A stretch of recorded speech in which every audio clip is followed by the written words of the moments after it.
Sambil menunggu yang lainnya masuk, kita mulai sekarang. Assalamualaikum warahmatullahi wabarakatuh. Waalaikumsalam warahmatullahi wabarakatuh. Waalaikumsalam warahmatullahi wabarakatuh. Alhamdulillahirabbil alamin. Assalatu wassalamu ala asrofil anbiya'i mursalin Sayyidina Muhammadin wa ala alihi ajma'in amma ba'du. Pertama kita bersyukur pada Allah ditakdirkan bertemu kembali masuk ke dalam ruang kelas. Tepatnya dalam rangka kuliah umum di ruang kelas virtual di Lembaga LP Kinas, tepatnya materi adalah Ulumul Quran. Pada pertemuan kali ini materinya berjudul Disembunyikan. Ini sebagaimana judulnya, disembunyikan. Ada yang tanya di grup itu, Ustadz judulnya apa? Ya disembunyikan. Ya, kami nggak bisa tahu judulnya, disembunyikan judulnya.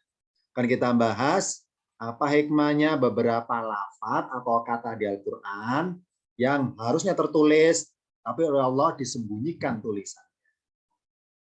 Ini karena materinya panjang, saya bagi berseri ya. Pada pertemuan kali ini adalah seri yang ke-1. Kuliah umum di ruang kelas virtual materi Ulumul Quran dengan judul Disembunyikan, seri yang ke-1. Dari ilustrasi di layar ini ada gambar pintu-pintu, akan kita pakai sebagai kesimpulan. Karena sebagaimana biasa ciri khasnya material Bikinas adalah gambarnya itu sebagai kesimpulan dari masing-masing materinya. Seri ke-1 ini selain di aplikasi Zoom juga disiarkan langsung di YouTube-nya LP Kinas. Kita buka pada tampilan pertama. Dalam pembahasan Ulumul Quran, ini sebetulnya ilmunya ini pembelajaran tingkatan paket 10 sebetulnya. Tapi karena sifatnya umum, maka saya ambil beberapa contoh materi paket 10, yakni yang bermuatan Ulumul Quran. Pada bahasa Al-Quran, kata di Al-Quran yang disembunyikan ada tiga macam maksudnya. Hal yang disembunyikan dalam lafadznya ataupun ayatnya itu. Yang pertama adalah ada suatu ayat yang disembunyikan hurufnya. Yang kedua ada suatu ayat yang disembunyikan katanya atau kalimatnya. Yang ketiga ada suatu ayat yang disembunyikan jumlahnya atau kalimatnya. Dalam istilah bahasa Indonesia, kalimat adalah rangkaian kata-kata.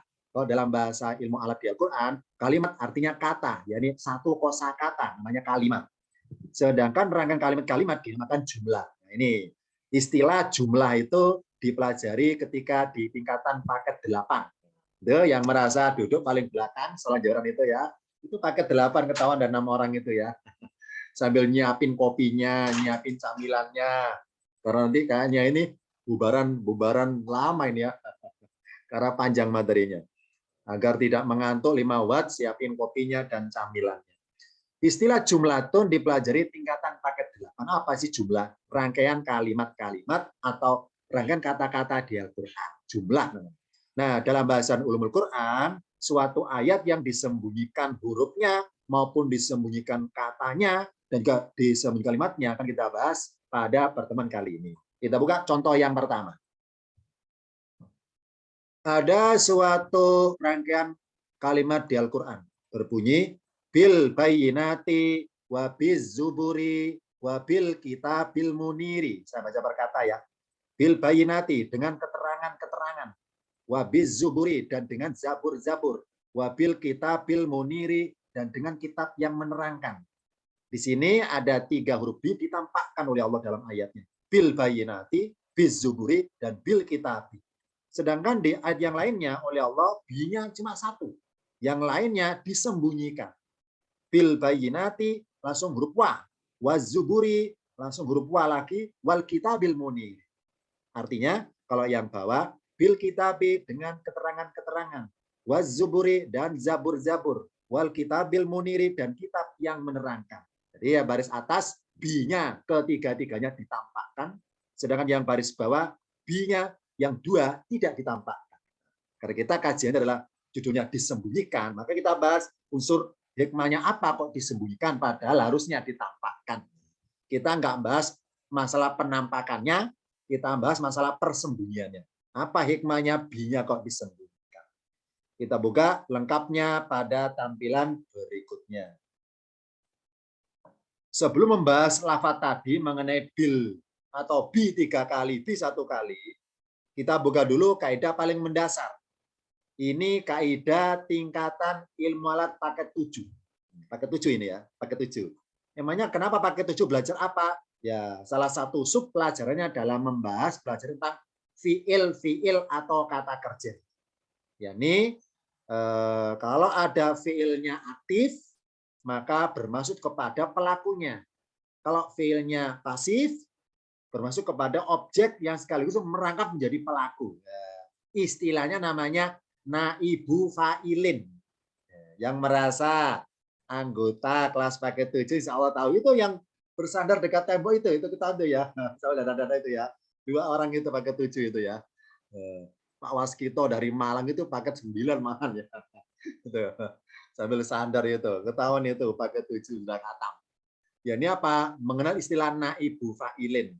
Ya ini suatu pelaku yang merangkap jadi objek sekaligus. Nah, sekarang kita bahas dulu ya istilahnya. Dalam tingkatan ilmu paket 7 ada istilah fi'lun maklumun ya dulu ala fa'ilin. Fi'lun maklumun kalau diartikan kata kerja yang aktif. Arti perkata kan dimaklumi ya, diketahui. Tapi karena ini istilah dalam ilmu alat maklumun saya artikan aktif. Fi'lun maklumun, kata kerja aktif, itu ya dulu menunjuk kepada atas fa'ilin pelakunya. Maksudnya, kalau kita nemu ayat di Al-Quran, kok ada kata kerja ketika diartikan awalan me, awalan ber, berarti aktif. Kalau ada kata kerja ketika diartikan awalan di, awalan ter, berarti pasif. Nah, itu kan ya, benar ya. Karena kata kerja itu ada awalannya, awalan me, ber, di, ter. Ini saya mengutip dari guru bahasa Indonesia. Maaf ya. Maaf ya, buku bahasa Indonesia, maaf ya, ilmunya saya pakai ini. Jadi contoh misalnya ada kata kataba. Kataba alaikumus siyama. Kalau berbunyi kataba alaikumus siyama, ini sengaja contohnya saya pakai tentang siam atau puasa karena kita mendekati bulan-bulan puasa agar kita nanti ada penghayatan. Ada penghayatan. Misalnya ayatnya berbunyi kataba alaikumus siyama. Apa kataba kalau berkata? Dalam ini loh ya, dia mewajibkan. Alaikum atas kalian asyama puasa. Arti bebas boleh berpuasa. Dia mewajibkan atas kalian berpuasa. Nah, karena fi'il kataba adalah kategori fi'ilnya aktif, maka terjemahnya dia mewajibkan atas kalian. Dia itu siapa? Nah, cari tahu pelakunya. Oh, Allah. Oh, berarti Allah itu mewajibkan atas kalian berpuasa. Ini kalau ayat tentang puasa, fiilnya, kata kerjanya aktif kalau berbunyi kataba. Jadi kalau ayatnya berbunyi kataba alaikumus siyama, maka perhatian kita jangan melihat siyama. Jangan melihat puasanya, tapi melihat siapa yang nyuruh kita berpuasa. Nah, itu maksudnya. Jadi arah perhatiannya lain. Kalau berbunyi kataba, maka mari pas kita berpuasa itu melihat siapa yang nyuruh. Nah, itu. Sedangkan di Al-Quran, fiilnya kata kerjanya Allah buat pasif awalan di. Dalam kaidah tingkatan paket 7, awalan di atau pasif diistilahkan fi'lun majhulun. Kata kerja yang pasif, kalau arti perkata majhul adalah ketidaktahuan. Fi'lun majhulun, kata kerja pasif, ya dulu ala maf'ulin, menunjuk kepada objeknya. Nah, karena di Al-Quran tentang puasa fi'ilnya pasif, awalan di, kutiba alaikumus syamu, arti perkata diwajibkan atas kalian berpuasa. Nah, karena kata kerjanya pasif, maka perhatian kita kepada unsur puasanya. Kita disuruh ngapain ya? Oh, disuruh puasa. Tanpa cari tahu siapa yang nyuruh. Maksudnya, kalaupun nggak tahu, berarti ya nerima apa adanya objek itu untuk dikerjakan. Nah, itu gimana? Karena kata kerjanya tentang puasa pakai kutiba, pasif awalan di, maka perhatian kepada objeknya. Karena objek merangkap sebagai istilah paket 7 namanya naibu fa'ilin. Nah, jadi kalau kataba artinya dia mewajibkan. Dia itu siapa? Allah. Kalau kutiba diwajibkan. Kita diwajibkan apa? Puasa. Jadi ketika ada kalimat aktif, perhatiannya kepada pelakunya. Kalau kalimatnya pasif, perhatiannya kepada objeknya. Ini contoh paling mendasar, kataba alaikumusiyama dan kutiba alaikumusiyam. Kalau aktif menunjuk kepada pelaku, kalau pasif, kata kerja pasif menunjuk kepada objek. Kita buka tampilan berikutnya. Contoh misalnya lafadznya berbunyi kadaba rusulan bil kitabi. Kalau berkata lo ya, kadaba dia mendustakan rusulan para rasul atau rasul-rasul, meskipun rasul itu bil kitabi, datang kepada mereka dengan membawa kitab. Kalau yang bawa kudiba, kudiba telah didustakan. Siapa? Rusulun, para rasul, atau dibalik para rasul didustakan. Meskipun rasul itu bil kitabi, dengan membawa kitab. Nah, tadi kataba yang tentang puasa mewajibkan, diwajibkan, sekarang kadzaba, mendustakan dan didustakan. Untuk kalimat yang atas ini, kadzaba rusulan bil kitabi, diartikan dia mendustakan para rasul. Siapa yang mendustakan? Nah, oh, Bani Israel. Nah, karena lafadznya, fiilnya kata kerja aktif, maka pertanyaannya atau arah pertanyaan kepada cari tahu siapa ya pelakunya mendustakan. Jadi ketika berbunyi kadaba rusulan bil kitabi, para rasul, dia mendustakan para rasul. Dia itu siapa? Siapa pelakunya? Yakni Bani Israel. Ini kalau fiilnya kadaba, perhatian kepada pelakunya siapa yang berbuat mendustakan. Nah, kalau dipasifkan, kudiba rusulun, para rasul didustakan. Didustakan apanya? Nah, kepada objeknya. Oh, kitab-kitabnya itu yang dibawa itu. Ini contohnya.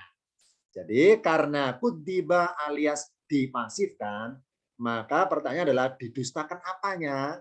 Nggak usah cari tahu siapa yang mendustakan. Jadi arah pembicaraannya beda. Objek perhatiannya beda. Kalau kadaba perhatian kepada siapa yang mendustakan, kalau kudiba perhatiannya kepada didustakan apanya. Yakni benda-benda yang dibawa para rasul itulah yang didustakan. Entah bawa mujizat, bawa firman Tuhan, bawa kitab, bawa apapun didustakan. Nih, kalau kudiba mengarah kepada benda yang dibawa para rasul, kalau kadaba mengarah kepada siapa yang mendustakan para rasul. Ini contohnya bedanya kadaba rusulan dan kudiba rusulun. Mengenai kenapa lun ya? Nah, ini pelajaran tingkatan paket 7. Karena paket 7 belajar i'robul Quran. Ya, ini apa? I'robul Quran, mempelajari perubahan harokat, perubahan tanda baca dalam Al-Quran. Kenapa A, kenapa I, kenapa U. Nah, kenapa an, in, un. Itu tingkatan paket 7. Arti sama, rusulan, rusulun, sawaun. Apa sawaun? Sama saja. Maaf ya, saya mengutip istilah paket 1 ini, sawaun, sama saja. Rusulan, sawaun dengan rusulun. Apa sawaun? Sama saja artinya para rasul atau rasul-rasul. Meskipun beda harokatnya enggak pengaruh. Nah, ini ya contoh. Kadaba kudiba. Kalau kadaba, apa yang ditanyakan adalah siapa yang mendustakan. Kalau kudiba, yang ditanyakan adalah didustakan apa. Kita buka lanjutan tampilan berikutnya. Sekarang misalnya satu selengkap. Kadaba rusulan bil bayinati. Dia siapa? Bani Israil mendustakan rasul-rasul yang datang dengan membawa keterangan-keterangan. Kadaba rusulan biz zuburi. Dia siapa? Bani Israil mendustakan para rasul dengan membawa zabur-zabur. Ingat bahwa zabur-zabur itu yang terima zabur enggak Nabi Daud saja sebenarnya. Hanya Nabi yang lain juga. Makanya dijamakkan biz zuburi, zabur-zabur. Kadaba rusulan bil kitabi. Dia mendustakan rasul-rasul. Dia siapa? Bani Israil. Mendustakan para rasul yang datang dengan membawa kitab. Nah, jadi di sini ada rusulan, Bani Israil mendustakan para rasul yang datang membawa keterangan. Yang kedua, Bani Israil mendustakan para rasul yang datang dengan membawa zabur-zabur. Dan Bani Israil mendustakan para rasul yang datang dengan membawa kitab. Ini contoh lengkapnya kalimat aktif kadaba semua. Jadi mendustakan adalah kalimat aktif. Berarti mereka Bani Israil mendustakan para rasul yang masing-masing rasul itu membawa sesuatunya beda-beda. Ada rasul bawa bayinat didustakan, ada rasul bawa zabur didustakan, ada rasul bawa kitab didustakan. Apa sih dustakan itu? tidak diakui status kerasulannya, gitu saja, didustakan.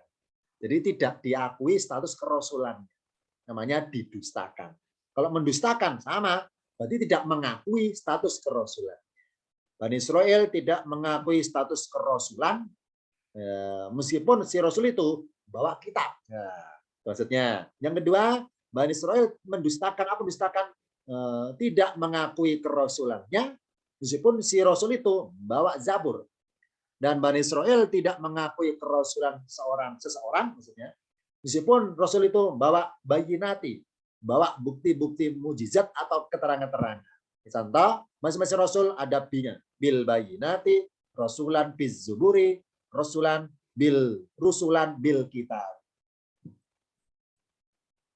Karena ketiga bi ditampakkan, ya, baris pertama, kadaba, dia mendustakan rusulan rasul-rasul, bil bayinati, dengan keterangan-keterangan, wabiz zuburi, dan dengan zabur-zabur, wabil kitabi, dan dengan kitab, dan seterusnya, ya. Karena binya muncul 3 kali dan ketiga-tiganya ditampakkan, maka ini para mufassir memberikan pemahaman hikmahnya bahwa Bani Israel itu mendustakan, kan rusulan jamak para rasul, namanya jamak bermaksud masing-masing rasul. Dan matonya masing-masing karena binya tercantum 3 kali. Jadi satu rasul bawa sesuatu yang jumlahnya 1, contohnya bayinat.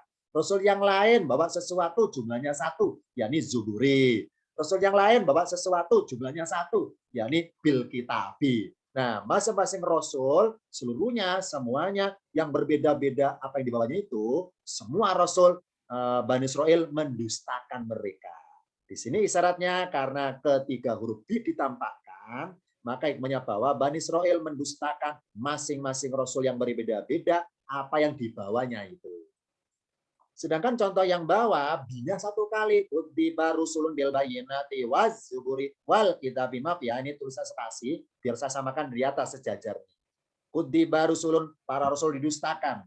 Karena binya satu kali atau satu saja yang muncul, sedangkan kedua bi disembunyikan oleh Allah, maka hikmahnya bahwa apa saja yang dibawa para rasul itu, ini kan sama ya, rusul, namanya rasul-rasul. Jadi apa saja dibawa rasul itu, entah bawa satu benda saja, bayinat, atau banyak bendanya, tetap saja si rasul itu didustakan Bani Israel.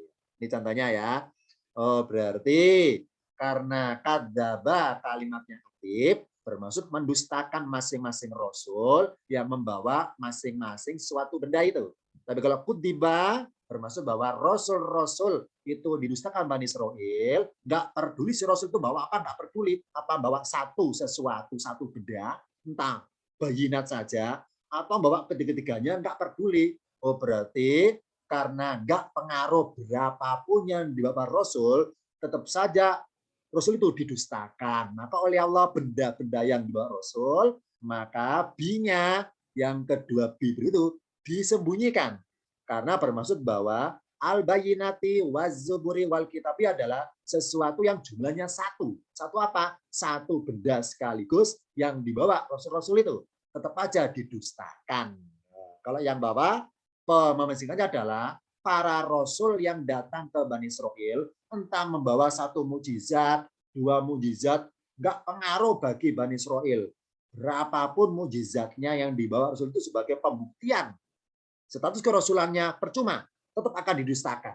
Makanya lafadz objek yang dibawa itu hanya 1 kali binya. Sedangkan yang atas, Bani Israel mendustakan para rasul itu ada kalanya sebabnya ada. yakni mungkin misalnya Rasul A hanya membawa bayinati. Karena bayinatinya itu nggak sesuai harapan untuk Bani Israel atau menurut Bani Israel, atau nggak menguntungkan bagi Bani Israel, maka Rasul didustakan. Datang rasul yang lain membawa bizuburi, zabur-zabur. Ternyata cocok, maka diakui. Nah, kalau nggak cocok, maka didustakan. Maka mereka mendustakan rasul itu. Atau rasul yang C, rasul C bawa kitabi. Kalau kitabnya cocok bagi Bani Israel dan Bani Israel suka isinya dan sebagainya, maka mengakui Bani Israel. Tapi kalau kitab ternyata itu nggak menguntungkan bagi Bani Israel, maka mereka mendustakan rasul itu. Oh, berarti yang atas bermaksud masing-masing dan apa yang dibawa itu beda-beda sesuatunya. Sedangkan yang bawah ini Rasul pada zaman manapun, entah zamannya generasi pertama Bani Israil atau generasi kedua, nggak pengaruh generasi kapanpun Rasulnya itu hidup dan bawa apapun percuma, tetap aja didustakan. Ini aktif dan pasif. Contoh lengkapnya pada tampilan berikutnya. Tepatnya saya ngutip dari Fatir 25. Di sini B-nya muncul 3 kali. Saya baca perkata ya. Wa in, dan jika yukadzibuka, mereka mendustakanmu wahai Muhammad. Kayaknya Rasul Muhammad ini. Faqad, orang-orang yang dari sebelum mereka faqad, maka sungguh kadzaba. Jadi Bani Israil itu juga mendustakan orang-orang dari sebelum mereka. Ja'athum rusuluhum, padahal rasul-rasul mereka itu datang pada mereka dengan membawa keterangan-keterangan, wabiz zuburi, dan membawa zabur-zabur, wabil kitabil muniri, dan dengan membawa kitab yang menerangkan. Di sini yang menarik adalah kata yukadzibuka. Ini dalam pelajaran tingkatan paket 3. Yang paket 3 merasa udah kenal ini. Namanya fi'lun mudhari'un. Kata kerja bentuk sedang. Wa yukadzibuka. Jadi di sini Allah nyirin, Muhammad, kalau engkau itu didustakan oleh Bani Israil, enggak diakui kerasulanmu itu, engkau jangan merasa sendirian. Maksudnya bahwa, wahai Muhammad, para rasul sebelum engkau itu juga bernasib sama. Mereka juga didustakan oleh kaumnya masing-masing. Jadi kau nggak merasa sendirian. Nah, karena Rasul sedang mengalami pendustaan, karena sedang mengalami, untuk menggambarkan sedang mengalami itu adalah pakai kata kerja mudhari'un, kata kerja bentuk sedang, yukadzibuka. Dan untuk menggambarkan betapa beratnya seorang Rasul Muhammad yang tidak diakui kerasulan itu, betapa berat beban mentalnya, perasaannya itu, maka digambarkanlah, karena ini memberatkan ini. Masih ingat ya kajiannya di file rekaman di YouTube ada itu tentang tenggang waktu atau tentang memberatkan, meringankan, ada itu ya. Nah, ketika ada suatu rangkaian kalimat ketika dibaca memberatkan, berarti muatan ayat itu sesuatu yang berat-berat, yang heboh-heboh ibaratnya ya. Yang besar-besar perkaranya gitu sebenarnya. Di sini wa'i yukadzibuka, wa'i nun ketemu ya itu maka dibu di dalnya double, bersidap, bertasib, berat juga ini untuk menggambarkan betapa beratnya beban mental, beban moral seorang Muhammad dalam kondisi didustakannya itu. Nah, nih karena merasakannya langsung di lapangan, betapa enggak enaknya enggak diakui sebagai rasul, itu untuk menggambarkan beratnya beban Rasul Muhammad itu, maka bacaannya in ketemu fi'il mudhari. Wa yukadzibuka, berat. Nah, jadi Rasul merasa kayak Rasul yang lainnya, Rasul bawa bil kitabi, bawa kitab Quran juga mereka mendustakan. Rasul sebelum Muhammad bawa bayinat, mereka mendustakan juga. Para Rasul sebelum Muhammad bawa zabur-zabur, mereka mendustakan juga. Jadi Rasul itu seakan merasakan sebagaimana yang pernah dirasakan para Rasul sebelum beliau. Sama-sama wa yukadzibuka. Maksudnya para Rasul zaman dulu itu pernah merasakan fi'il mudhari, pada zamannya juga pernah merasakan wa yukadzibuka, sama. Merasa berat ketika enggak diakui status kerasulannya. Ini B-nya 3 kali. Saya ngutip dari surat Fatir 25, B-nya 3 kali. Bil bayyinati, biz zuburi, bil kitabi. B 3 kali karena fiilnya kata kerja adalah mendustakan. Ya, ini mendustakan berbeda-beda pula apa yang dibawanya itu. 2 huruf B ditampakkan. B yang pertama bil bayyinati, B yang kedua biz zuburi, B yang ketiga bil kitabi. Karena 2 huruf B ditampakkan alias lengkap menjadi 3, ini para mufasir memberikan pemahaman bermaksud bahwa seakan-akan wahai Muhammad, Allah berkata, wahai Muhammad, pelaku pendustaan para rasul bukanlah yukadzibuka. Apa yukadzibuka itu? Fi'il mudhari zaman sekarang, bukanlah orang zaman sekarang saja sebetulnya, tetapi orang zaman dahulu juga melakukan pendustaan terhadap masing-masing rasul di zamannya masing-masing. Ingat bahwa fiilnya kadzdzaba loh ya, fiil aktif ya dulu ala fa'il. Masih ingat tadi kaidahnya ya. Kaidah masih ingat ya, fi'lun ma'lumun ya dulu ala fa'ilin. Kata kerja aktif menunjuk kepada pelakunya. Nah, karena pakai kadzdzaba tidak pakai udziba, maka bermaksud bahwa Muhammad, pelakunya yang berbuat kadzdzaba itu tidak orang zaman sekarang saja, tidak pada zamanmu saja gitu maksudnya. Tetapi orang-orang zaman dahulu, kalau kadzdzaba fil madi ya, orang zaman dahulu juga melakukan hal yang sama, yakni pendustaan, mendustakan para rasul masing-masing di zamannya masing-masing.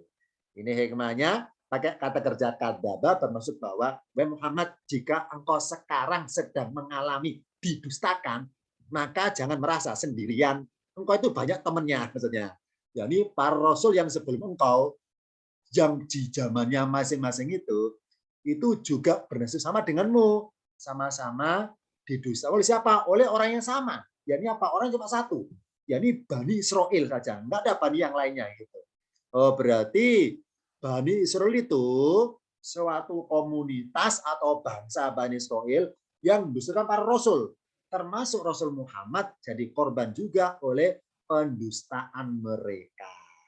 Ya, oh, berarti pelakunya fil kadzdzaba satu orang aja, sebuah orang individu ya, orang pengertian satu kelompok saja, satu bani saja. Benar, benar. Jadi Bani Israel mendustakan para rasul. Nah, karena Bani Israel mendustakan para rasul, maka perbuatan Bani Israel ditiru bani-bani yang lainnya.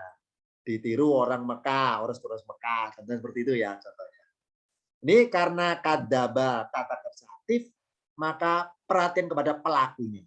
Wahai Muhammad, pelaku pendustaan para rasul bukanlah dibuka, bukanlah pada zamanmu sekarang saja. Orang-orang zaman dahulu sebelum mereka pun ya, terhadap rasul-rasul mereka sendiri di zamannya masing-masing.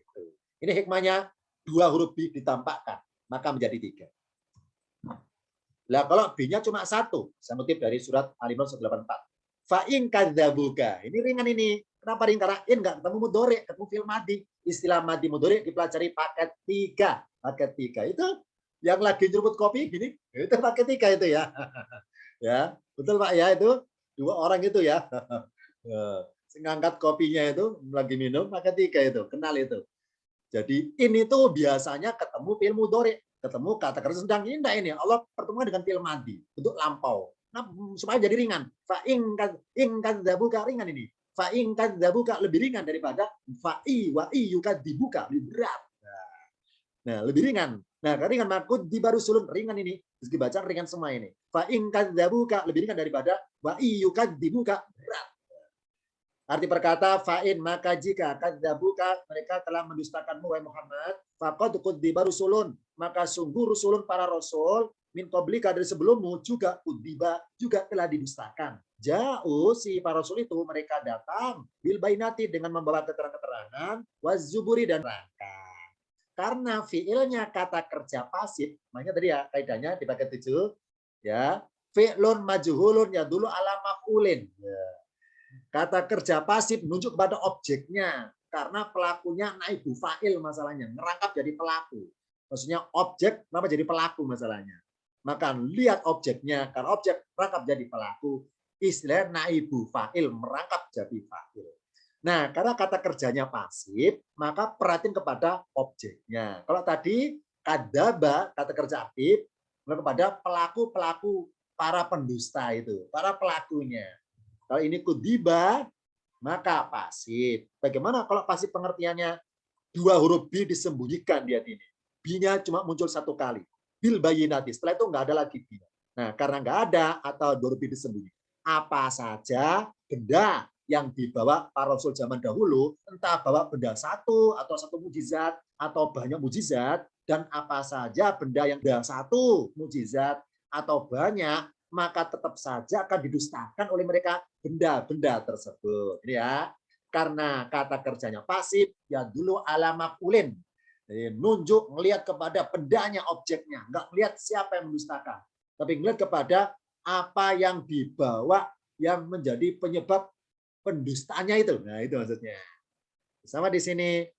Karena kudziba, maka oleh Allah dua-duanya disembunyikan.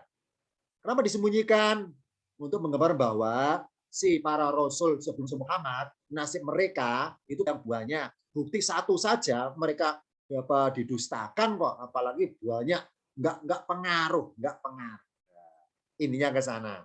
Karena B-nya cuma satu kali. Oh, berarti satu benda berupa bayinat, atau dua benda bayinat dan zubur-zubur, atau tiga benda bayinat, zuburi, dan kitabi, percuma. 1 atau 3 nggak pengaruh. Tetap aja bernasib sama, didustakan oleh Bani Israil. Nih, dengan isyarat 2 huruf disembunyikan, maka bermaksud bahwa, wahai Muhammad, apa saja benda yang dibawa para Rasul zaman dahulu, entah bawa benda satu atau banyak bendanya, dan apa saja benda yang kamu bawa zaman sekarang, bisa berupa kitab Al-Quran misalnya, entah bawa benda satu atau banyak, tetap saja akan didustakan oleh mereka benda-benda tersebut. Oh, berarti Bani Israil itu mendustakan 2 hal. Mendustakan seseorang yang ngaku sebagai Rasul, dan mendustakan benda yang dibawa Rasul itu. Jadi nggak mengakui dua-duanya. Nggak mengakui Muhammad sebagai Rasul, dan nggak mengakui Al-Quran kitab Allah. Nggak mengakui. Nggak mengakui. Itu dari dua-duanya. Makanya kadaba sama kudiba ditampilkan dua-duanya di Al-Quran.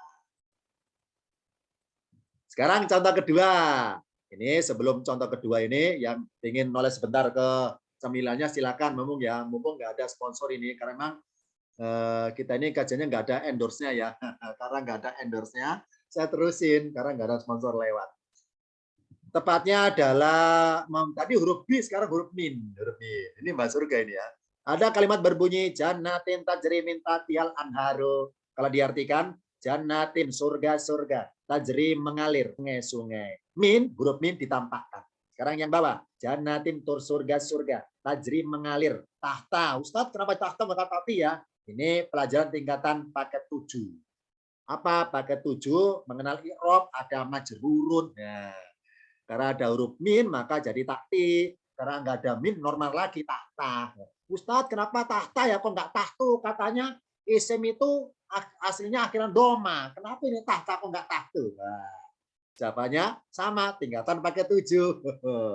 Karena yang tanya itu paket 3, makanya apa ya, pengen tahunya itu tinggi sekali. Ingin tahu kenapa tahta kok nggak tahtu? Kayak anharu kan ru, jelas ru ya, ru doma.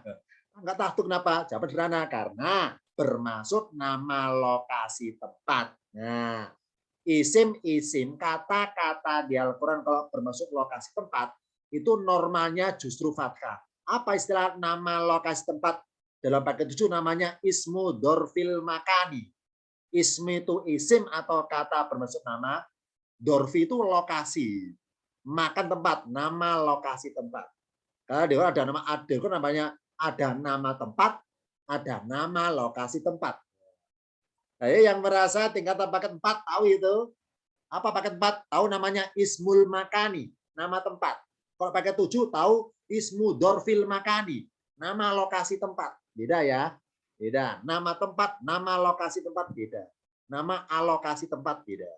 Ini tahta, justru normalnya tahta, tidak tahtu, udah ya. Jannah dari bawahnya, alanar, maaf ya, di bawahnya, alan harus sungai-sungai. Kalau min tahtia dari bawahnya. Kalau nggak pakai min, tahtaha pakai din terjemahnya, di bawahnya. Sekarang saya baca artinya langsung. Yang baris atas surga, sungai-sungai. Kalau yang bawah surga-surga mengalir, di bawahnya sungai-sungai. Yang merasa ikutan kelas tarjim Quran tingkat paket 1, paket 2, paket 3, selalu nemu berbagai ayat. Ya, ini apa? Kalimat tentang surga, tentang sungai-sungai, selalu dapatnya min tahtia, selalu ini min tahtia, minnya lalu disembunyikan. Ibaratnya nggak kayak yang lainnya ayatnya bunyinya gitu ya. Jadi nyeleneh, apa nyeleneh itu? Ya unik karena sendirian. Ya. Nyeleneh, aneh maksudnya, aneh. Nggak kayak biasanya. Biasanya berbunyi min tahtihal anharu. Sekarang nggak pakai min tahtahal anharu. Nah, ini kita ungkap apa hikmahnya, minnya disembunyikan, padahal biasanya oleh Allah ditampakkan. Biasanya di berbagai ayat ditampakkan. Loh kok ada suatu ayat, loh kok disembunyikan? Nah, kita ungkap nanti hikmahnya apa. Contoh lengkapnya kita buka tampilan berikutnya. Tepatnya sampai surat At-Taghabun 9. At-Taghabun 9. Ini hanya panjang ya. Karena panjang, ini ada saya beri garis tanda. Tajri min tahtiha. Tajri warna biru artinya mengalir. Min dari. Mengalir dari bawahnya. Ini ayat saja saya tampilkan. Terjemahnya saya buka tampilan berikutnya. Yauma, pada hari. Ayo. Yang merasa anggota kelas paket 1. Pasti tahu ini. Ya ini apa? oleh ustaznya masing-masing udah dikenalkan pasti. Apa tentang masalah yaum? Yaum. Namanya kenapa Ustaz yaum? Yaum kan hari. Oh, lihat dulu begitu. Ingat bahwa di Al-Qur'an lafaz yaum itu bermacam-macam penulisannya. Yang pertama, kita bayangkan dulu ya, lihat di layar. Kalau mimnya doma yaumu, ya, kalau berbunyi yaumu artinya hari. Kalau mimnya kasro yaumi artinya hari. Kalau mimnya fathah yauma artinya pada hari. Nah, tadi keliru ya. Kalau yaumu hari, yaumi hari, yauma pada hari. Ini kalau fathah.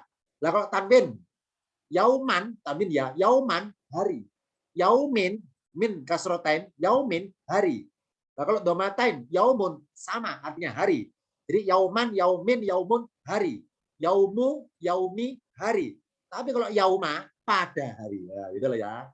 Lah kalau lafadz yauma ditambahi depannya hurufnya alif lam berbunyi al yauma, maka terjemahnya ditambahi ini, al yauma pada hari ini. Hari apa? Hari ini, hari Senin ya. Pada hari ini hari Senin. Jadi yauma dengan al yauma beda. Kalau yauma pada hari, kalau al yauma pada hari ini. Lah kalau pada hari itu apa lafadznya di Al-Qur'an? Yauma idzin. Tambah idzin. Yauma idzin pada hari itu. Nah ya ini mengenai yaum unik ini. Dah, selanjutin. Yauma pada hari. Ya jama'ukum. Dia siapa? Allah maksudnya mengumpulkan kalian. Untuk apa? Liyaumil jam'i. Untuk hari pengumpulan. Gitu. Hari pengumpulan hari apa sih istilahnya? Dalika itulah yaumut tagobuni. Itu berkata ya, yaumut tagobuni. Hari tagobun. Nah, dalam penamaan nama surat di Al-Qur'an, para mufasir Indonesia menerjemahkannya tagobun artinya ditampakkan kesalahan. Yaumut tagobun, hari ditampakkannya kesalahan. Ini kalau arti kepada nama suratnya loh ya. Kalau pengen tahu arti aslinya secara letter bahasa, apa sih tagobun? Hari yang serba tipuan. Hari di mana orang banyak tertipu, itu tagobun bahasa Arab itu. Cuma di Indonesia dirubah arti halus, hari ditampakkan kesalahan. Loh, kenapa? Kok tertipu gini maksudnya? Jadi nanti di akhirat banyak manusia itu merasa beramal sekian, merasa sudah mengerjakan kebaikan sekian, merasa sudah sekian. Jadi mereka itu ibaratnya di akhirat masing-masing orang itu merasa yakin tentang nasib di akhirat dengan bermodalkan jumlah amalannya itu. Jadi jumlahnya, bukan mutunya. Akhirnya banyak tertipu. Jadi banyak tertipu. Ada orang yang amalannya itu banyak puluhan tahun ketika ditimbang ringan ternyata. Kayak apa seperti seekor lalat kata Rasul ringan timbangannya. Ya, kenapa? Karena nggak mutu amalannya. Jumlahnya apa itu nggak mutu. Jadi tertipu dengan prediksinya sendiri gitu maksudnya. Tagobun bahasa Arabnya. Jadi yaumut tagobun, hari di mana manusia itu tertipu dengan prediksinya sendiri ya. Ini cuma di Indonesia dinamakan hari ditampakkannya kesalahan. Makanya tahu aslinya, oh ternyata saya banyak salahnya ya. Makanya hasil timbangan saya itu ringan. Jadi tertipu dengan anggapan sebelumnya. Dalika yaumut tagobun, itulah hari dalam kurung dan barang siapa yukmin billahi beriman kepada Allah, solihan kebaikan, yukafir anhum. Yukafir niscaya dia menghapus anhu terhadapnya atau darinya, dan niscaya dia memasukkannya kemana? Jannatin ke surga-surga. Ini saya potong terjemahnya karena berlanjut pada tampilan berikutnya. Surga yang bagaimana? Tajri tahtihal anharu. Surga-surga yang sungai-sungai anharu, tajri minta dia mengalir dari bawahnya. Kholidina mereka, yakni penghuni surga tersebut, mereka adalah orang-orang yang kekal fiha di dalamnya abadan selamanya. Dalika itulah fauzul azimu, al fauzul azimu, arti perkata adalah hasilnya kejayaan yang besar, arti bahasanya kemenangan yang besar. Oke. Ini menggambarkan penghuni surga yang mereka yakmal solihan, kemudian tadi apa tadi ya? Yu'min billahi, modalnya beriman, modalnya beramal kebaikan, maka Allah berikan respon berupa Allah menghapus kesalahan-kesalahannya. Karena salah satu isyarat bahwa innal hasanati yudhibna sayyiati. Kebaikan bisa menghapus keburukan. Tajri min mengalir dari bawahnya. Kata tajri Allah tambahkan huruf min. Karena ada huruf min, maka ini para mufasir memberikan pemahaman bahwa kalau ada huruf min, apa min itu artinya dari? Apa maksudnya ada min? Bermaksud bahwa mengalirnya air adalah arahnya dari bawah ke atas. Jadi sungai-sungai di surga itu ya ketika diciduk, ini ilustrasi aja ya, tapi nggak sebenarnya, sama-sama belum tahu. Ini penafsiran para mufasir ini. Ketika air sungai diciduk diminum, diciduk itu nggak berkurang, muncul lagi, nyumber lagi, diciduk nyumber lagi. Nah, nyumbernya nggak sampai meluber ke daratan banjir, tidak. Jadi sungai-sungai surga itu diciduk. Kenapa diciduk ya? Karena diminum. Emangnya rasanya apa? Oh, ada keterangan di Al-Quran. Rasanya air sungai surga itu macam-macam kan ya, yang pernah kita baca di ayat yang lainnya. Ada rasanya seperti susu, seperti madu, seperti khomer, seperti tawar, payau, tawar, macam-macam rasanya. Karena diciduk. Setiap kali menciduk, maka minta dia dari bawahnya muncul lagi. Ciduk muncul lagi. Diciduk muncul lagi. Ini ya. Berarti nggak habis-habis ibaratnya. Kalau kita kan di rumah kan misalnya saya punya air 1 drum, saya ciduk tiap hari, tentu berkurang. Nggak nyumber lagi. Drum kan dasarnya kan Bapak tutup ya, nggak ada sumber airnya. Sedangkan di surga, diciduk nyumber lagi, ciduk nyumber lagi. Cara pakai min apa min itu? Ini kalau dalam istilah apa ya, Arabnya ibtidaul goya, istilahnya Arabnya. Ya ini bermaksud arah kemunculan airnya itu dari bawah menuju ke atas. Mengalir dari mana? Dari bawahnya menuju ke atas. Diciduk nyumber lagi, ciduk nyumber lagi. Ini ilustrasi hikmahnya ditampakkan lafaz min tentang menggambarkan sungai-sungai surga. Contoh yang lain, panjang ayatnya saya tampilkan 2 tampilan untuk supaya sekaligus tampilan terjemahannya.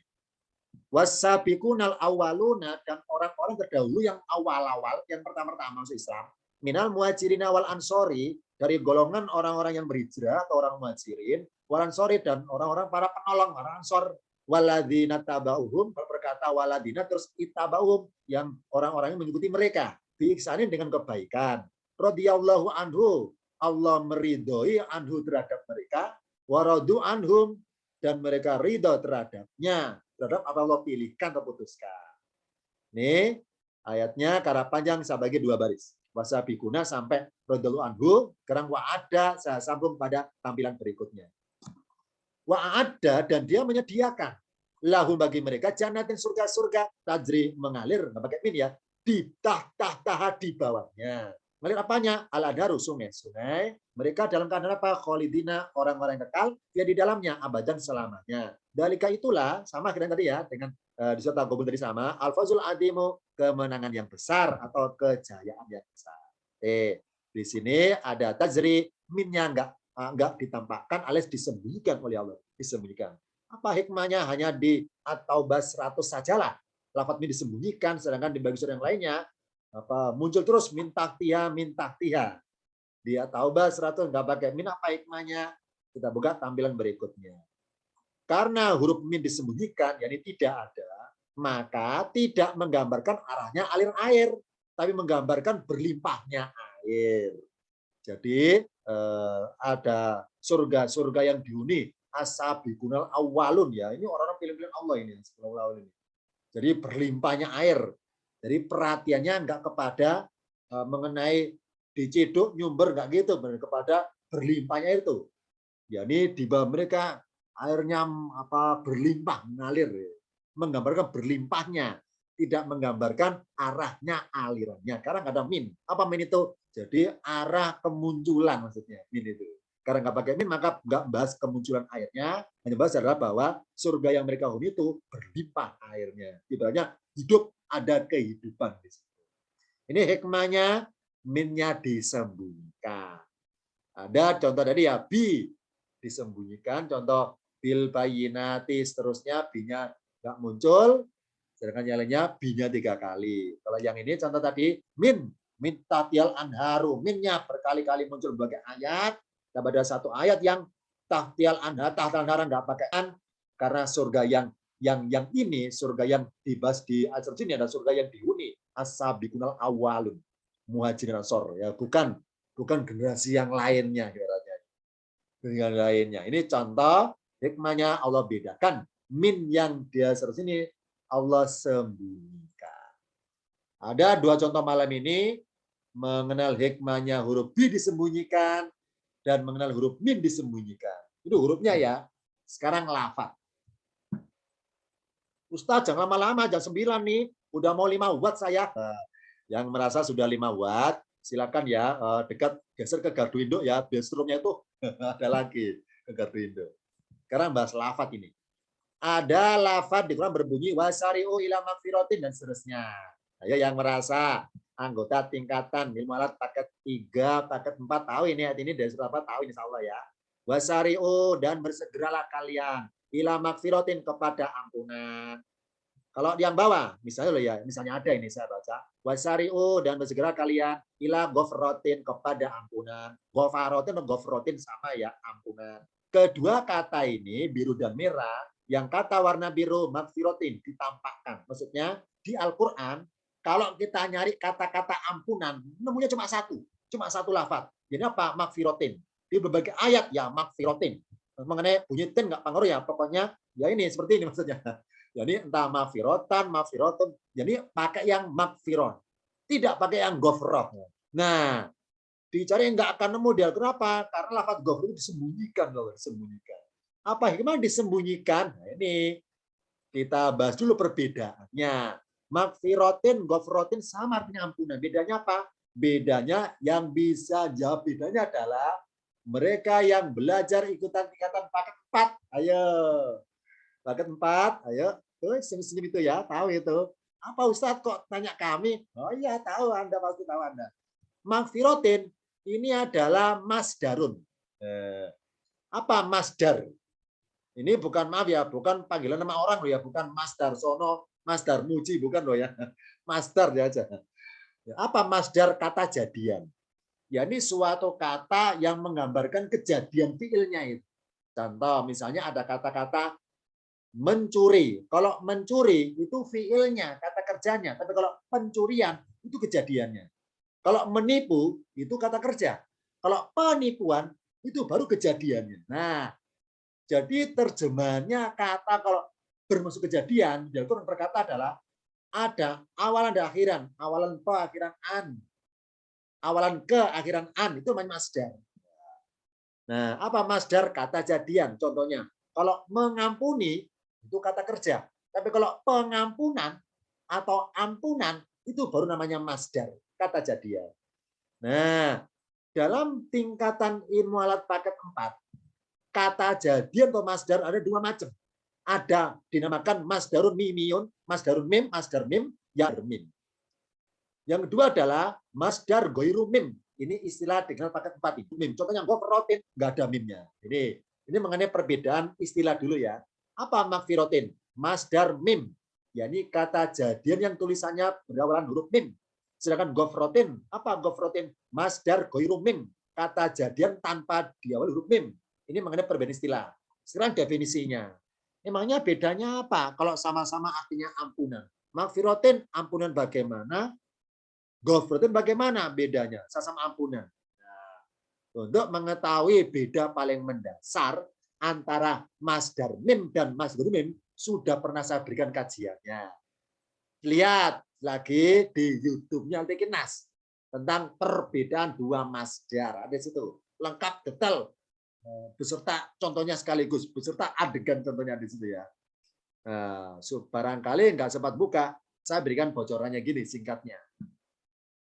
Misalnya loh ya, misalnya saya pengen menyeberangi jalan raya.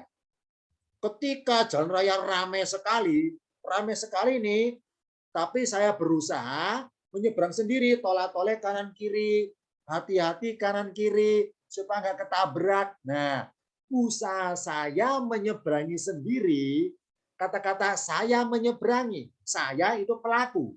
Kalau menyeberangi itu fiilnya, itu kata kerja saya menyeberangi. Nah, ketika saya menyeberangi sendiri, berarti saya sedang mengadakan kejadian penyeberangan. Ya, betul kan ya? Nah, kejadian penyeberang itulah dinamakan masdar. Berarti saya sedang menciptakan masdar. Apa masdar? Menciptakan keadaan penyeberangan. Siapa yang nyeberang? Saya. Saya menyeberang usaha sendiri. Nah, ketika saya menyeberang usaha sendiri, maka saya mengadakan penyeberangan. Nah, karena menyeberangnya sendiri, usaha sendiri, itu namanya penyeberangannya secara langsung.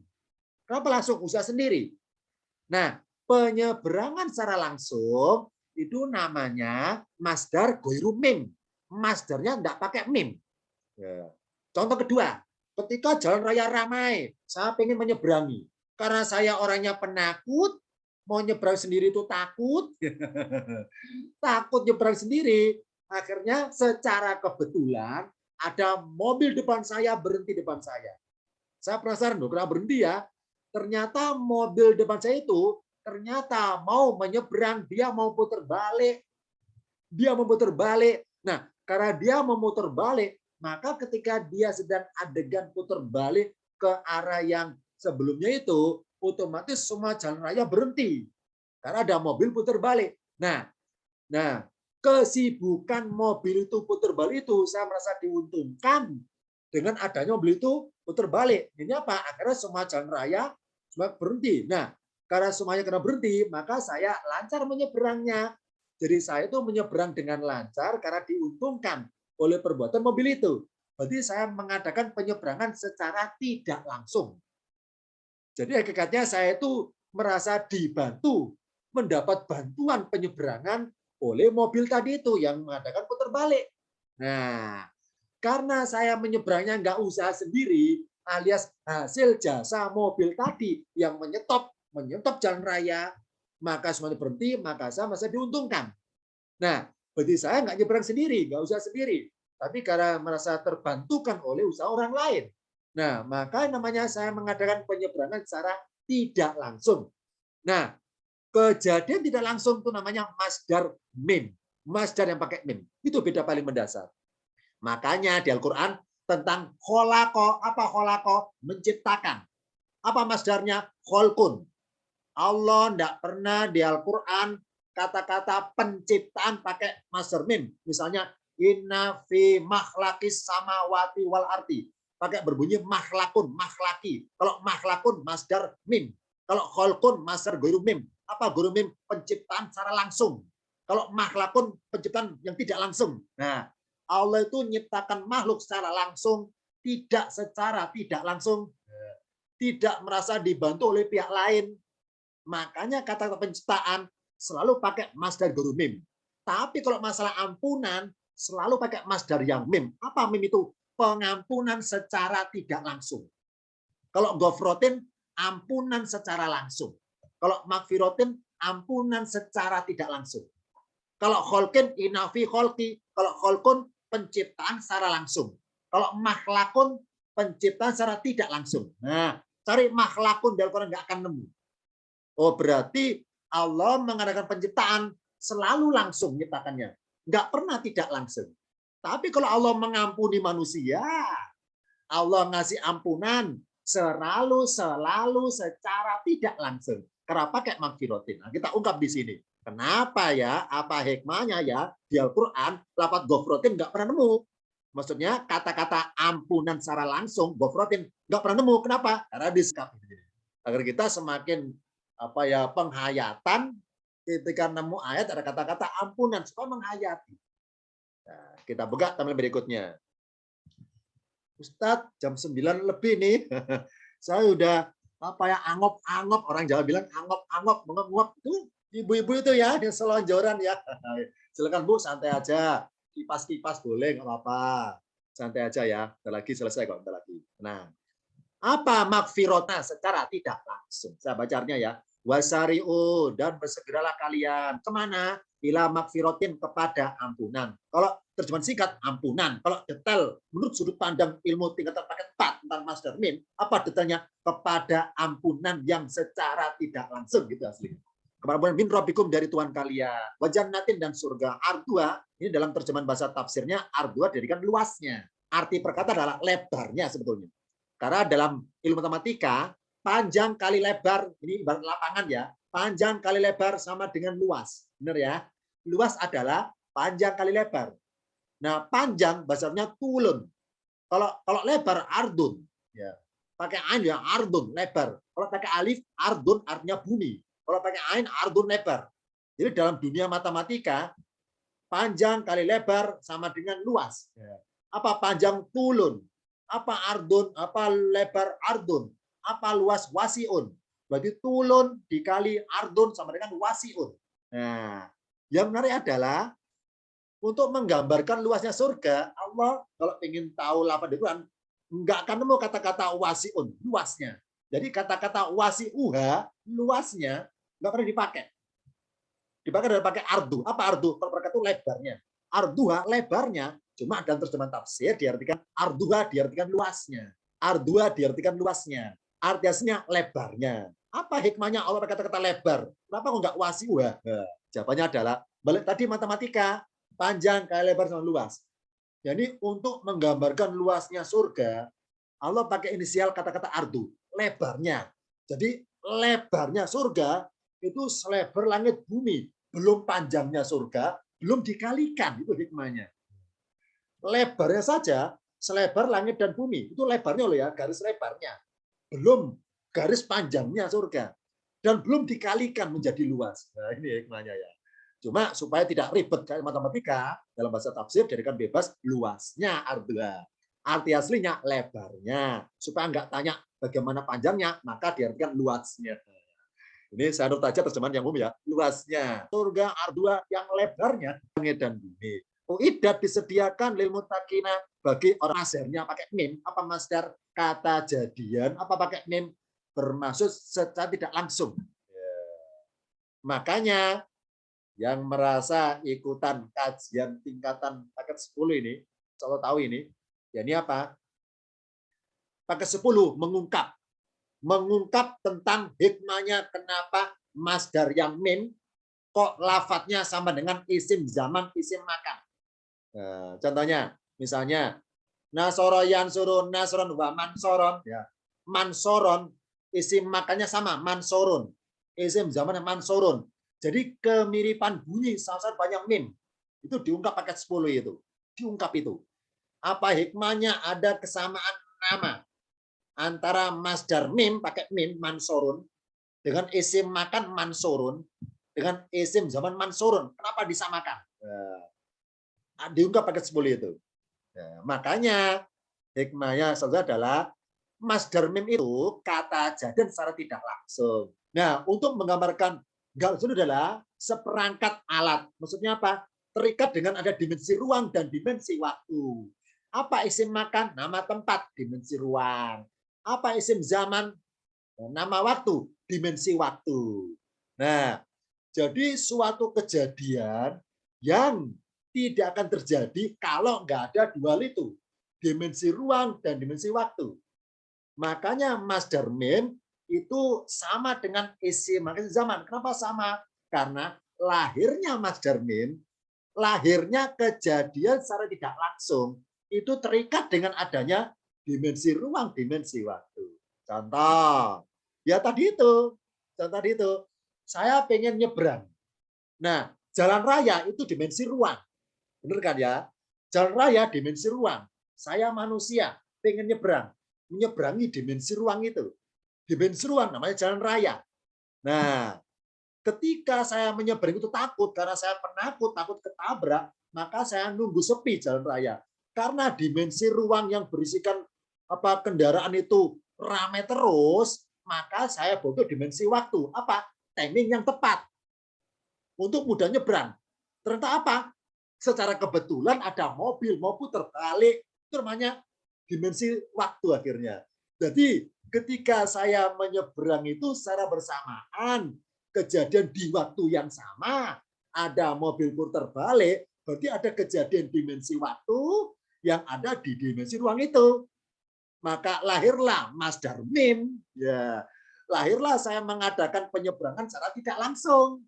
Karena diuntungkan pertemuan dengan pertemuan dua dimensi. Dimensi ruang berupa jalan raya di depan saya, Dan dimensi waktu berupa waktunya mobil itu putar balik bersamaan di tempat itu. Karena ngumpul antara isim zaman, isim makan jadi satu, ngumpul di itu, maka Master Mim lahir di situ akhirnya. Ini hikmahnya. Makanya kenapa dalam tasrifan Master Mim bentuknya sama dengan isim zaman, isim makan.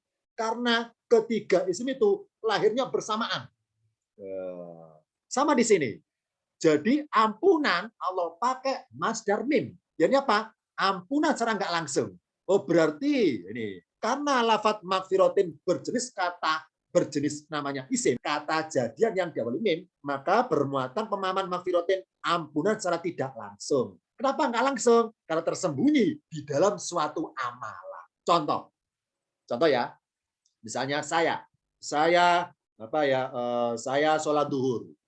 Sholat sudah selesai, saya berdoa, ya Allah ampuni saya, ya Allah. Pokoknya saya berdoa pada Allah, minta sesuatu lah, minta ampunan.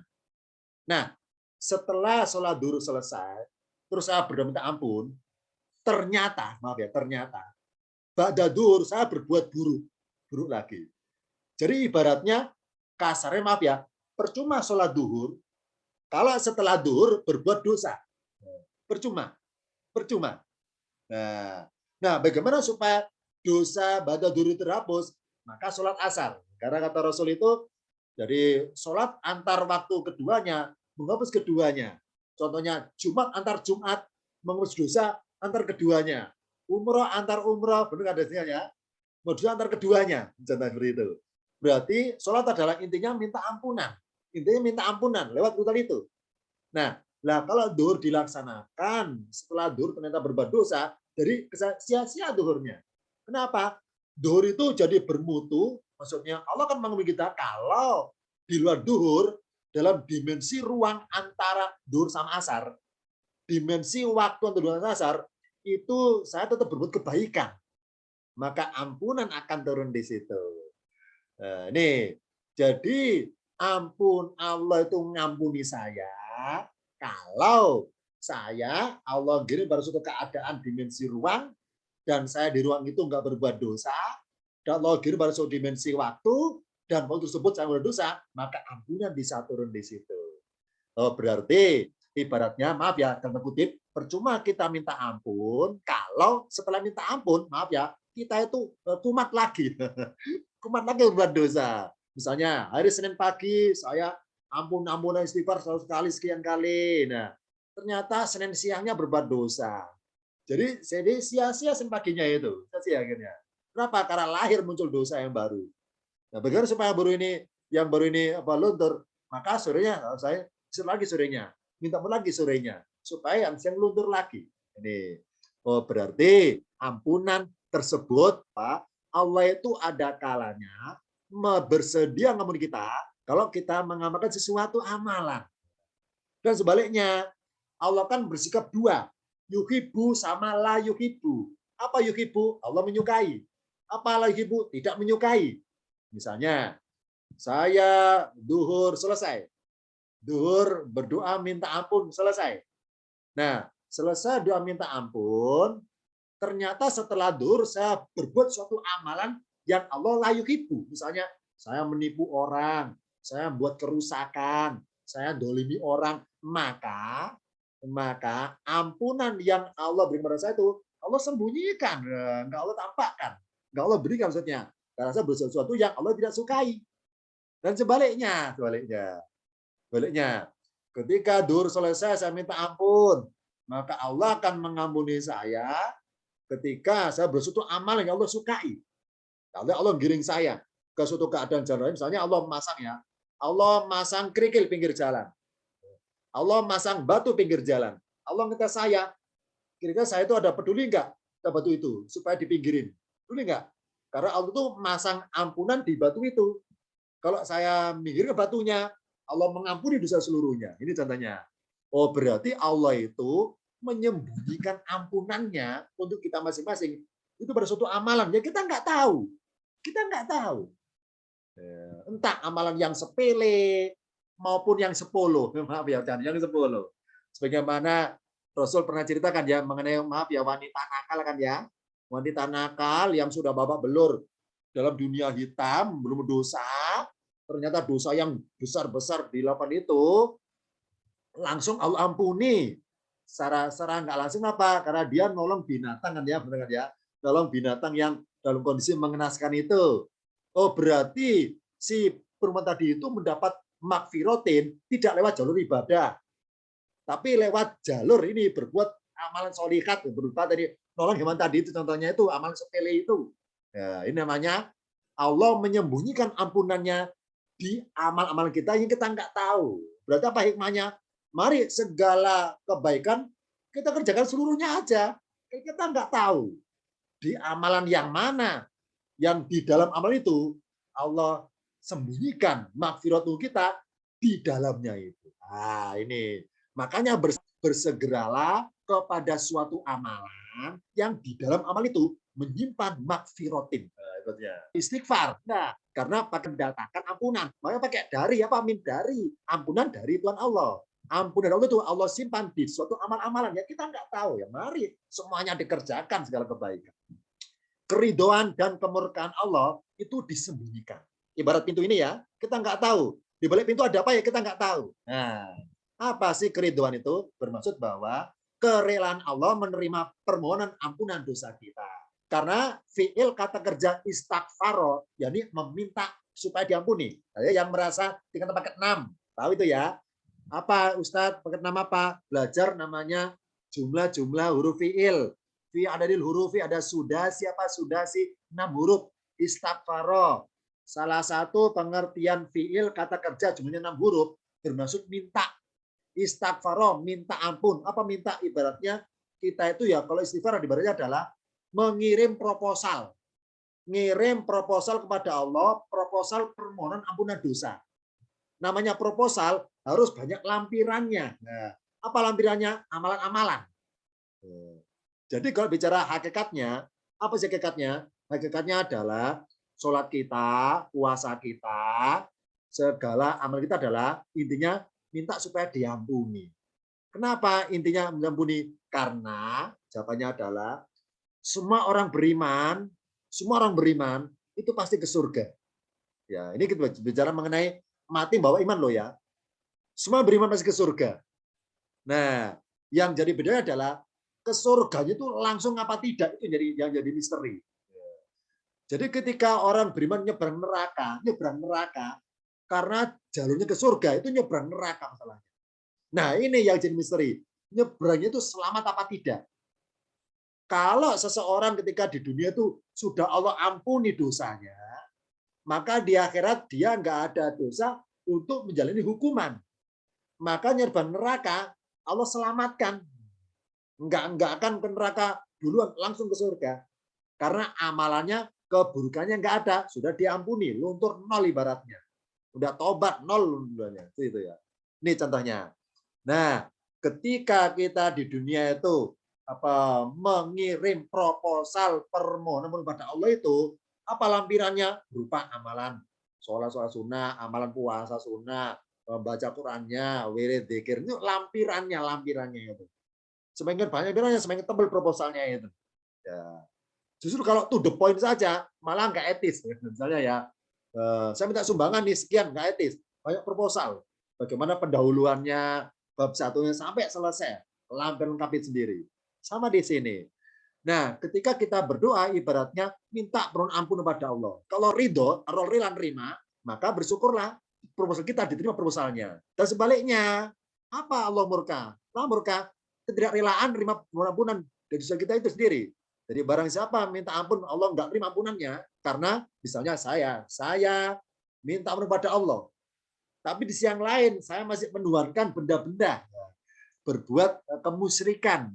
Karena masih menduakan tentang ketuhanan, Allah nggak mengampuni, nggak rela menerima permohonan ampunan yang dari saya itu nggak diterima. Makanya Allah murka. Apa sebab murkanya? Tandanya ketidakrelaan menerima permohonan ampunan, alias tidak ridho. Apa ridhonya Allah itu? Nerima permohonan ampunan. Apa nggak ridhonya? Ya nerima permohonan ampunan. Oh, berarti mari kita itu mencari keridhaan Allah. Ini apa? Mencari banyak amalan yang bisa mendatangkan Karena di dalam itu menyimpan ampunan. Contoh pintu-pintu ini amalan baca Quran, amalan berinfak, macam-macam ini ya.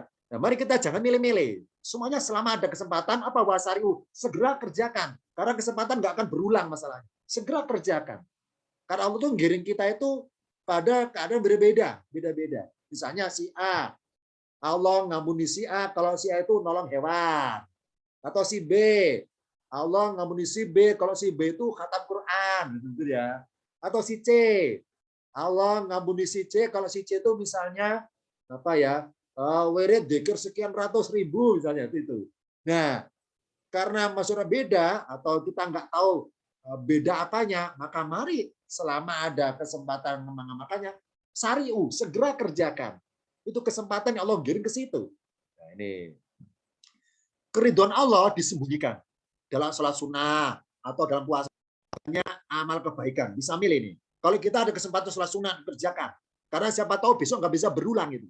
Ada kesempatan sunnah, kita sedang sehat, kerjakan. Siapa tahu besok nggak bisa berulang itu. Baca Quran, mumpung kita itu tahu ilmunya, dipraktekkan, kesempatan lagi moodnya, kerjakan. Sari'u, segeralah. Karena siapa tahu Allah ngampuni kita lewat kesempatan itu, baca Quran itu. Atau wirid dzikir, atau berinfak, atau berjihad, atau bersosial, atau hal sifatnya akhlak yang baik, kerjakan. Selama kesempatan wasir segera, wasir segeranya itu. Kalau tuh menyembunyikan kerinduannya di dalam suatu amalan kebaikan, yang kalau kita mengamalkan kebaikan itu saat kita, berarti pas kita beristighfar, itu Allah nggak langsung mengampuni. Allah itu mengampuni kita kalau kita mengamalkan suatu amalan yang dalam hal itu Allah taruh ampunnya di situ. Nah, jadi nggak sekedar kita istighfar sekali langsung enggak gitu. Karena secara tidak langsung masalahnya. Pakai makfirotin. Lihat ya, itu pentingnya mengamalkan kebaikan di luar ibadah ritual misalnya. Pentingnya itu karena Allah itu keridhaan ngampuni itu Allah sembunyikan di dalam suatu amalan yang kita nggak tahu. Karena nggak tahu, maka ketika ada kesempatan segala dilaksanakan. Karena siapa tahu di amalan itulah akhir dari hidup kita ketika mati sedang beramal itu maksudnya. Dan berarti mati dalam keadaan terampuni langsung. Nah, ini pentingnya wasari bersegera. Jadi apa hikmahnya? Kita jangan milih-milih amalan. Misalnya, minggu kerikil dijalankan itu kan sepele, nggak usah saya, bisa orang lain. Jangan gitu. Atau sholat-sholat sunnah. Saya hanya ngeker sholat sunnah tahajud saja. Saya nggak mau sholat sunnah tahiyat, nggak mau. Duha nggak, itu kan sepele, levelnya beda. Saya hanya tahu. Siapa tahu justru Allah itu ngampuni Anda bukan lewat tahajud, lewat tahiyat masjid. Siapa tahu lewat sunnah yang sunnah qobliyah. Kita nggak tahu. Makanya selama ada kesempatan, sari'u, segera kerjakan. Mumpung lagi mood, serak, senang, segera kerjakan di situ. Segera. Karena siapa tahu, itulah kesempatan yang Allah giring. Ingat bahwa namanya masdar mim itu sama dengan isim makan, isim zaman. Berarti ketika kita digiring Allah pada suatu keadaan dimensi ruang, suatu tempat, dan dimensi waktu, ada timing tepat untuk mengerjakannya, wasayu, segera kerjakan. Supaya tercipta masdar mim. Apa masdar mim? Makfiratun, muncul. Lahir, Allah berikan. Karena makfiratun, masdarnya mim. Masdar mim terikat dengan isim makan, isim zaman. Terikat. Nah, ini berarti ketika ada ruang, maksudnya kita digiring pada suatu keadaan tempat di mana kita itu bisa berbuat kebaikan, dan ada dimensi ruang, ya ini apa? Ada kesempatan untuk mengerjakannya secara waktu, maka wasari'u, segera supaya lahir masdar mim, supaya lahir makfiratun. Itu kebaikan loh ya, kebaikan. Dan sebaliknya, kemurkaan Allah berupa apa? Tidak bersedia menerima istighfar kita gitu intinya. Allah menyembunyikan kemurkaannya di dalam suatu amal keburukan yang kalau kita istighfar kita nggak ridho, nggak rela. Misalnya berbuat zina, misalnya berdusta, memfitnah orang, menghina orang, sombong, makan subhat, untuk melengkapi gambar ini 7 ini contohnya. Ini contohnya. Jadi kasarnya percuma kita sholat juga khusyuk kalau setelah sholat berbuat ini, berbuat sombong, menghina orang, fitnah, percuma akhirnya. Sholat intinya adalah minta ampun. Ya. Jadi percuma minta ampunnya. Kalau berbuat ini, berarti Allah itu tidak akan mengampuni kita kalau kita mengamalkan contoh ini. Contoh misalnya Allah menaruh murka kepada saya di suatu amalan buruk berupa menghina orang. Ini contohnya, ini orang. Di pintu warna kuning ini misalnya ya.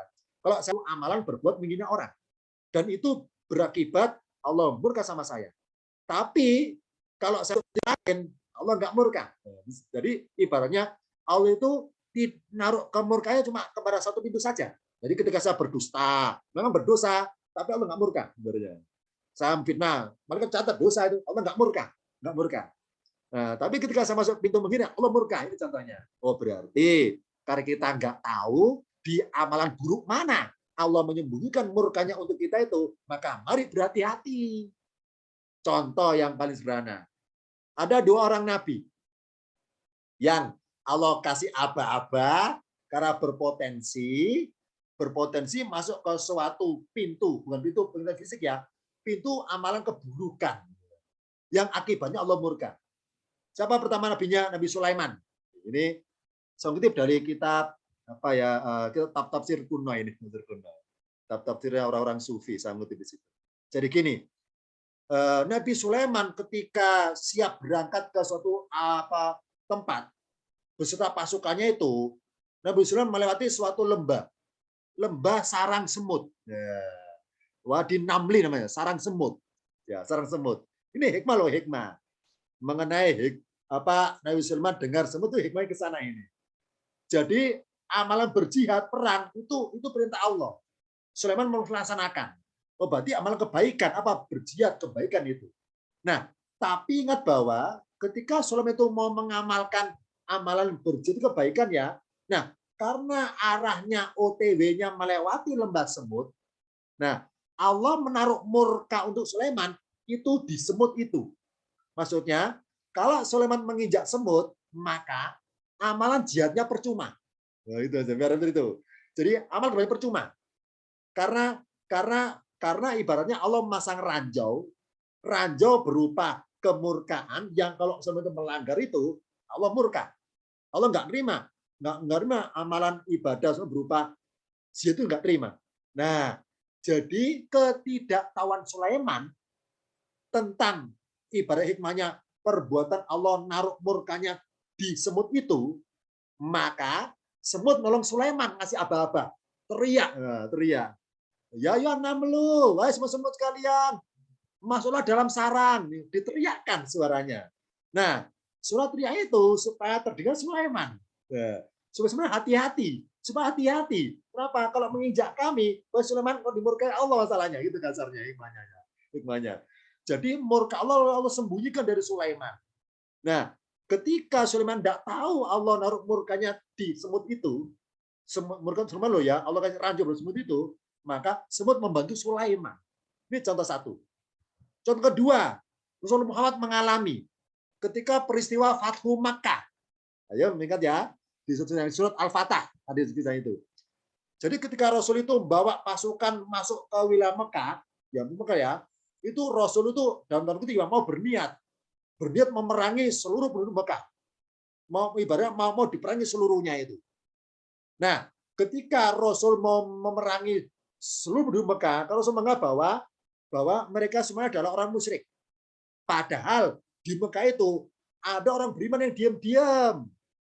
Karena cari amannya, pura-pura ikut menyembah berhala, pura-pura bantu orang kafir untuk memerangi orang Madinah. Karena cari amannya. Nah, jadi secara mental belum berani terang-terangan, tapi beriman dia. Jadi, karena Rasul nggak tahu ini, jadi Allah naruh murka kepada Rasul Muhammad. Kalau Muhammad itu membunuhi orang beriman, ya Rasul nggak tahu bahwa itu beriman. Nah, supaya tahu, Jibril kasih tahu akhirnya turun ayat itu, Al-Fatah itu. Minta Muhammad, di Mekah itu ada yang beriman, hati-hati loh. Jangan pukul rata semua, hati-hati, jangan seperti itu. Nanti Allah murka nanti gitu, seperti itu ya. Akhirnya apa? Akhirnya Rasul buat siasat akhirnya untuk menyeleksi. Menyeleksi adalah singkat cerita, Rasul bilang, barang siapa masuk ke rumah Abu Sufyan, maka aman. Barang siapa masuk ke Masjidil Haram, dari Ka'bah, maka aman. Itu langsung nyeleksi hikmahnya. Berarti barang siapa masuk ke rumah Abu Sufyan, maka aman. Berarti mereka yang selama ini itu nggak suka Rasul. Selama ini nggak suka Rasul, maka pasti ke rumah Abu Sufyan. Nah, sedangkan barang siapa ke Masjidil Haram, berarti selama ini rindu Rasul. Terus Masjidil Haram. Ini terus nyeleksi. Siapa ya orang-orang yang Allah sembunyikan imannya itu ya, supaya saya nggak salah mukul, siapa ya?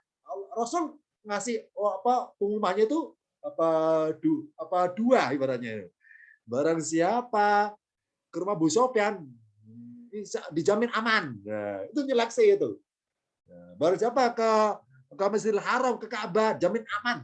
Langsung buka dua kategori, ada ke Ka'bah, ada Abu Sufyan. Ini contohnya. Nah, baru ketahuan, oh berarti ke Ka'bah itulah yang muni beriman di situ. Ini contohnya. Berarti kalau Jibril nggak ngasih tahu, tentu Rasul akan maaf ya kasarnya memerangi orang Mekah seluruhnya. Mati semua. Berarti sesama muslim membunuh-bunuh nanti. Allah murka nanti. Allah ngasih akibat buruk pada Muhammad nanti. Jibril ngasih tahu ya Muhammad, kalau engkau itu mukul rata seluruhnya, engkau dapat akibat buruk nanti, dapat murka nanti. Untung Jibril ngasih tahu. Kalau tadi Sulaiman yang ngasih tahu semut. Baik Sulaiman, hati-hati ya, ini apa-apa dari kami, ada kami di sini, jangan diinjak. Nanti Allah murka loh, gitu hikmahnya ya.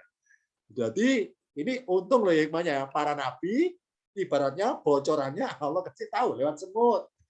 Bocornya lewat Jibril. Nah, karena kita bukan nabi rasul, maka ini kita harus takwa, hati-hati. Berarti kita jangan gampang menghina orang. Siapa tahu yang kita hina itu adalah seseorang yang Allah taruh murka untuk kita di situ. Dan sebaliknya, kita jangan meremehkan dosa kecil. Siapa tahu yang kecil itu justru letaknya murka Allah di situ. Bukan yang dosa-dosa besar malahan bukan. Ini contohnya, hikmahnya. Maka kesimpulannya ada, keridhaan dan kemurkaan itu disembunyikan oleh Allah.